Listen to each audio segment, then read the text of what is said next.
let's get to our first big story. As one headline put it this week, Mark Zuckerberg and Meta are finding new ways to kiss Trump's ass. I would move around to the front, actually, in that one.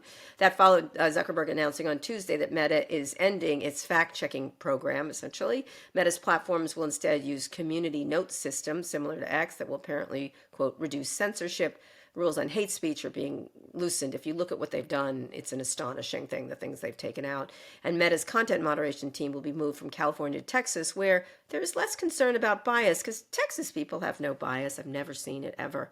Texas people won't shut up about Texas to start with. Anyway, Zuckerberg shared a video, explained his decision. Unfortunately, I have to listen to him, so let's listen. The recent elections also feel like a cultural tipping point towards once again prioritizing speech. So we're going to get back to our roots and focus on reducing mistakes, simplifying our policies, and restoring free expression on our platforms. I'm going to let you start, Scott, because you went on Morning Joe and had quite a moment. I did the same thing over on the BBC, on the Beeb in London. But go ahead, tell me your thoughts. We're moving to the keys to a thriving democracy are threefold. You have to have strong institutions that people respect. You have to have shared stories that we're the good guys and we won World War II for the right reasons and Americans' hearts are in the right place and believe in the founding fathers and the rights of people. And you also have to have kind of a lot of social capital within smaller networks, whether it's your church or your neighbors, or maybe you served, how you feel about people who also served in the Marines or whatever it might be. And slowly but surely, social media is eroding all of those things. And this is just another example of how those three things will continue to come down and be eroded. You have somewhere between a half and 2/3 of Americans, depending on their age, now get their news from social media. Mm-hmm. And today, when I was on Morning Joe, I called Trump an insurrectionist and a rapist. Mika had to stop the show and say that Trump was found liable for sexual abuse. Now, imagine in contrast what you're going to be able to say about anything, health, elections, what you should do when a fire breaks out in the Pacific Palisades on Meta. I mean, we are all separating further and further. And to think that this doesn't have not only implications around candidates or politics, but violence. Look what happened in 2017. Myanmar, everything. There was violence against the Rohingya in Myanmar. And a year later, there were rumors circulated on WhatsApp, unfettered, and people were being pulled out of cars in small towns in India and hanged because of rumors around kidnappings. I mean, this, remember Pizzagate? That started on social media. So 4 years ago, he called it moderation. Now they call it censorship. And I got to give it to the guy. I do think he's a brilliant businessman. He said, okay, this guy has threatened to put me in jail. I'm going to turn chicken shit and turn it into chicken salad and come up with a way to please him and potentially reduce up to $5 billion of costs in the safety and security team. The move to Texas is actually not political. It's a means of quiet firing 30 to 60% of the staff because they won't move. And if you say he saves 3 or 4 of that $5 billion, it trades at a PE of 30 times 4 billion, 120 billion, he owns 50.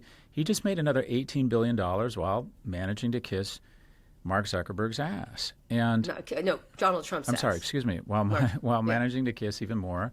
No one wants to kiss Mark Zuckerberg's ass. And just a larger point here, and the point I made on Joe Scarborough as I broke in my indignant self, preachy self, my question is the following. Where are the fucking men? Where are the men that recognize, okay, I've made tens of billions of dollars here. I lead a remarkable life. My kids have incredible opportunity. I have a broader selection set of mates than I deserve. People laugh at my jokes. I get to dress like this. I'm going to live 5 or 10 years longer than most people. I get to do remarkable things because of this operating system called America and the blessings of America, and yet I have abso-fucking-lutely no fidelity to those values.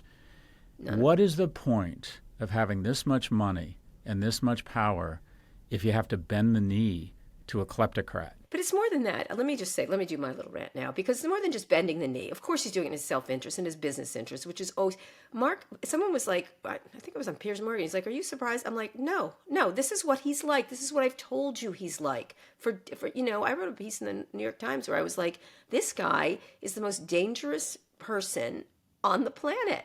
Like he has amplified and weaponized everything, and then he doesn't want to take responsibility.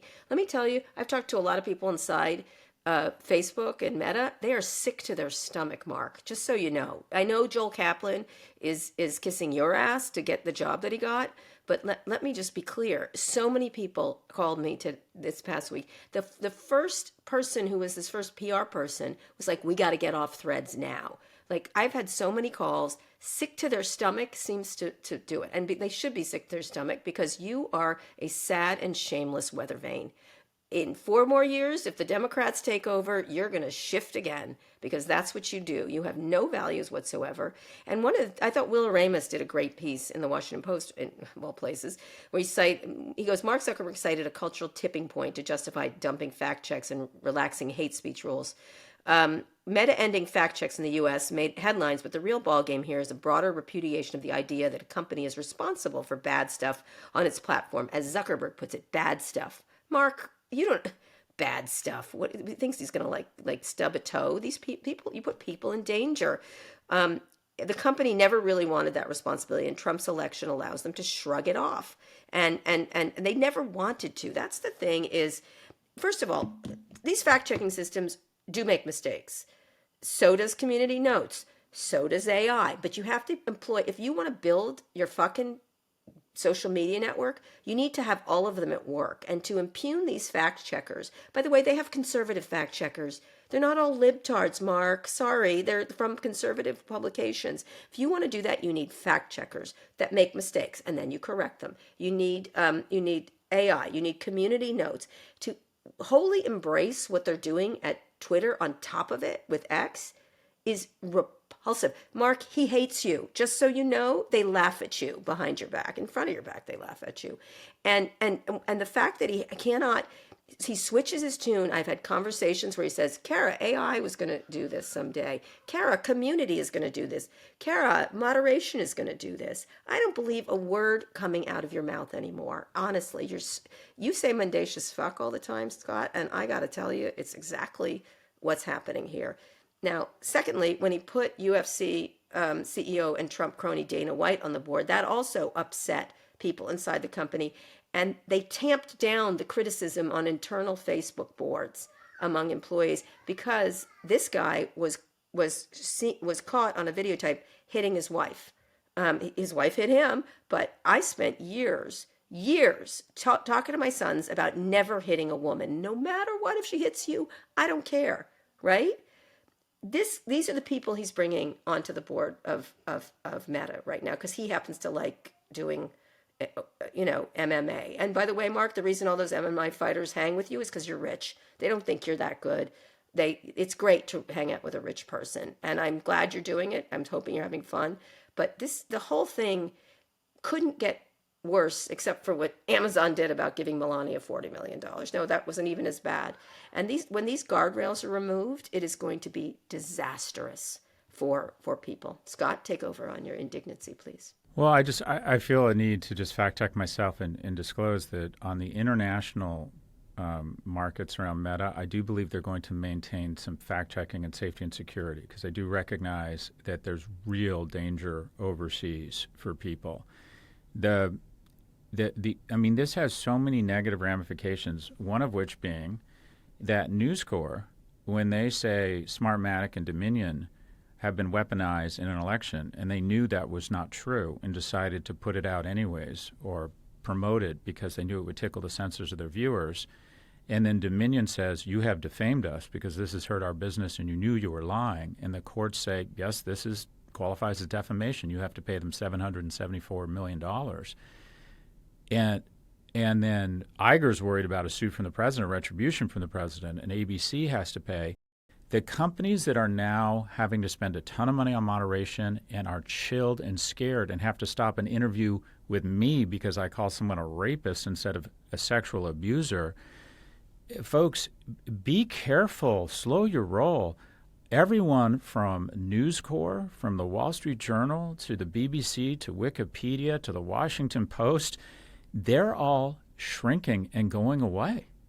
And there's been all these articles recently about some anchors, including anchors we know and love, having to take pay cuts. So congratulations, your lamestream media is going extinct.